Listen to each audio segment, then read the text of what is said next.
I'm Craig Kenneth, a relationship coach and a psychotherapist. Every relationship is different and every breakup is different. Work with me and you'll get professional help on your situation. And if you're in no contact, focused on personal growth, my workbook series, The Knowledge, will help you make changes like you've never made before. Available now at AskCraig.net.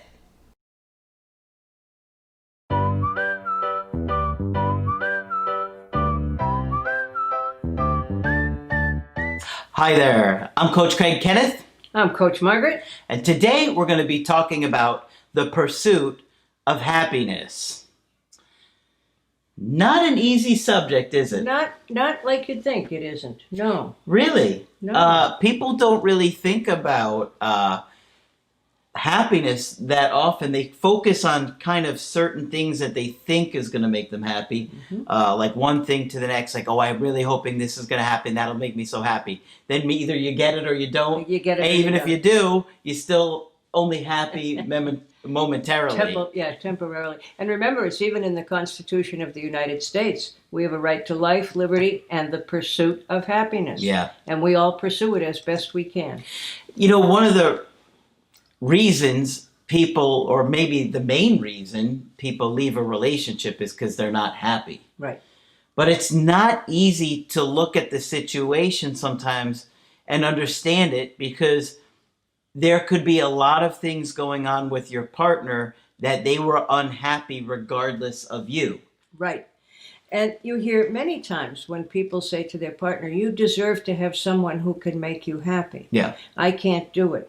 And I think some of that is very sincere. I think sometimes people feel like you need things that I can't give you. Yeah. You know, so I think people sometimes make decisions in a really unselfish manner.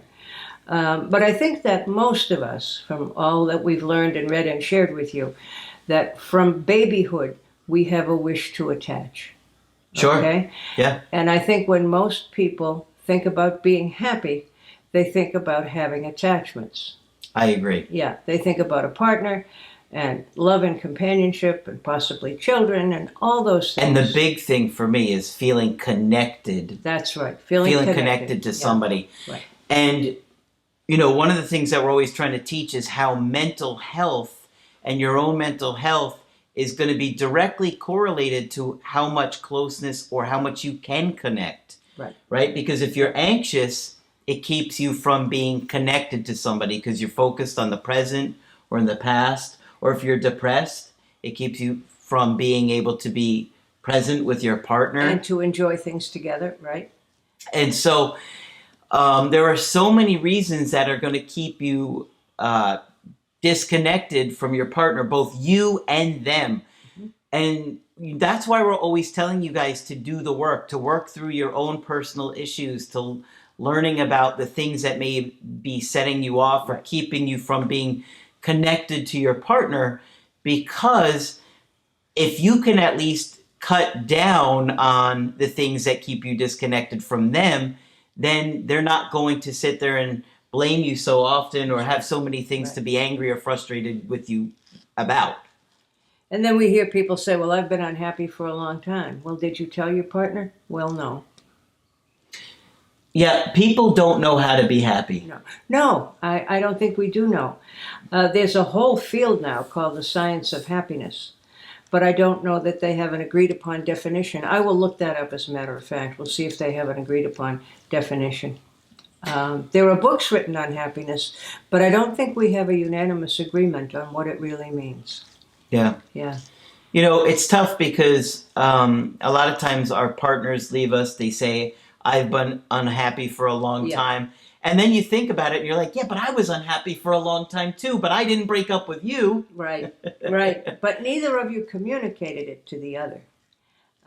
Because there's always the possibility that when you can communicate, you can resolve it. Yeah. In any case, we all want to be happy. And sometimes don't even know what it is exactly that we're chasing. Sure. Okay? The right job, the right partner. So I think the right partner is bigger than the right job.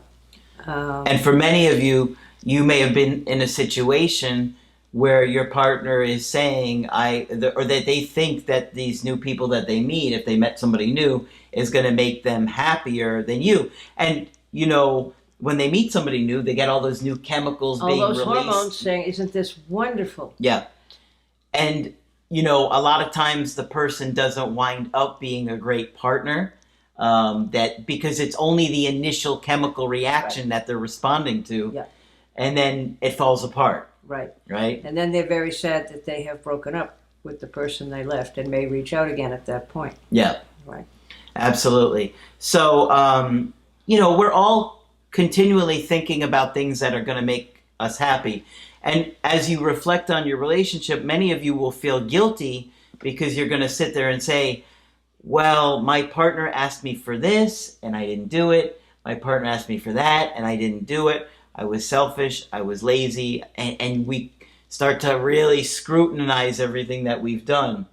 But realistically, if you had broken up with them, they would be doing the same scrutinizing with themselves. That's right. So they've made a lot of mistakes too in a lot of cases. So we really want you to focus on the personal growth. That way you're going to be a lot less likely to make those mistakes.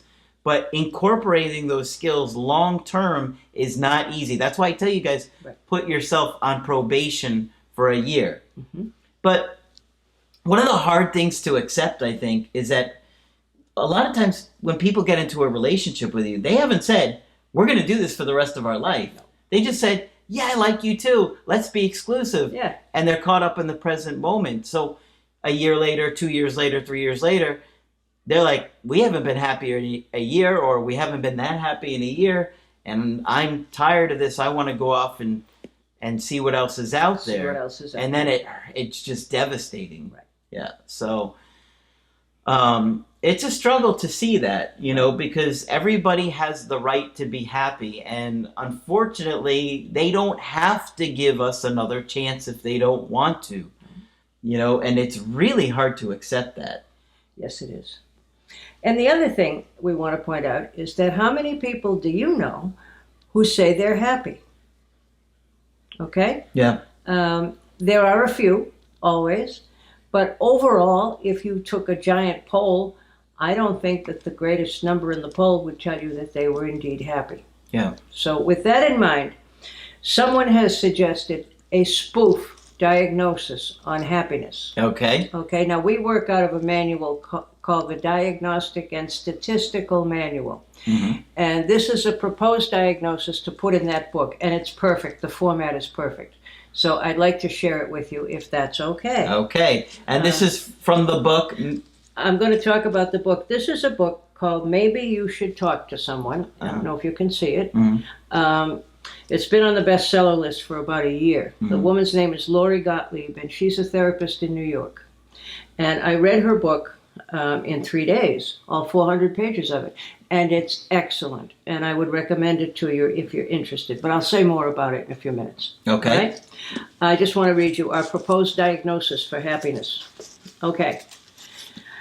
It is proposed that happiness be classified as a psychiatric disorder and be included in future editions of the major diagnostic manuals under the new name Major Mood Disorder Pleasant Type.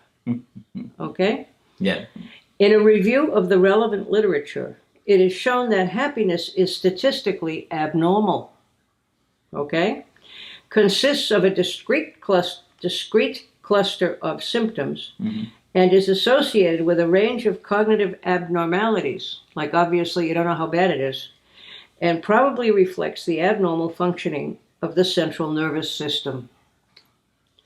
One possible objection to this proposal remains that happiness is not negatively valued. However, the objection is dismissed as scientifically irrelevant. So we don't care if you like being happy or not, mm-hmm. okay? And I think what they're pointing out here is that happiness seems to be rare. And if it's rare, then somehow it must be pathological. That's funny because right? it is funny. It does seem to be rare, doesn't it? It does. Anyway, I was going to tell you a little more about this book. Laurie Gottlieb, like I said, is a therapist in New York. She wrote a wonderful book where she tells you about her life and her therapy. okay? Mhm. And at the same time, she's telling you about her therapists, her therapy patients, clients, whatever you call them. And also she lets you know with each client she tells you about what theory she's using as she works on the case. Interesting. And if you're interested in this sort of thing, it is a wonderful book. And the fact that it's personal, makes it read like a novel. Yeah. And, you really want to know what happens next. So, Wow. Well, we're going to talk about this book in some other videos because Margaret did a lot of research, obviously. I did. And so we'll break it down into some different videos to share with you guys. Give Margaret a thumbs up on this video for all her hard work. I hope you like this one. And of course, when you want to get our help personally, just go to my website, askcraig.net. Sign up for the coaching option that works best for you. I do email coaching and I do Skype. Margaret is available for Skype coaching. If you feel that I can be helpful, please feel free to sign up. Just click on Margaret on the top of the tab there to sign up with her. But that's it for this video. I'm Coach Craig Kenneth. I'm Coach Margaret. And we will talk with you soon.